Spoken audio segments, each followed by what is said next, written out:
السلام عليكم. اليوم راح أقدم لكم طريقة حلاوة التمر، طريقة عراقية طبعا.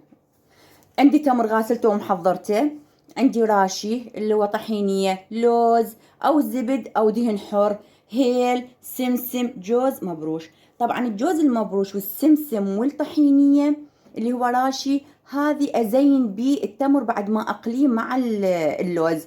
اللوز أقليه نفس الطاوة اللي راح أقلي بيه اللوز، أقلي بيه التمر، بس اللوز أطلعه حتى أكسره وبعدين أضيفه للتمر. خليكم وياي خطوة خطوة وإن شاء الله تعجبكم.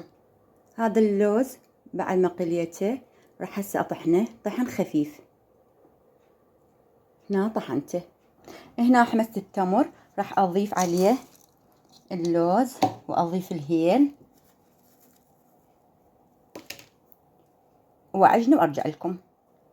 هنا بعد ما عجنتها ويا اللوز والهيل راح اتركها تبرد حتى اكور. قلت لكم هاي الاشياء ازين بيها التمر اللي هو الراشي، السمسم، جوز المبروش.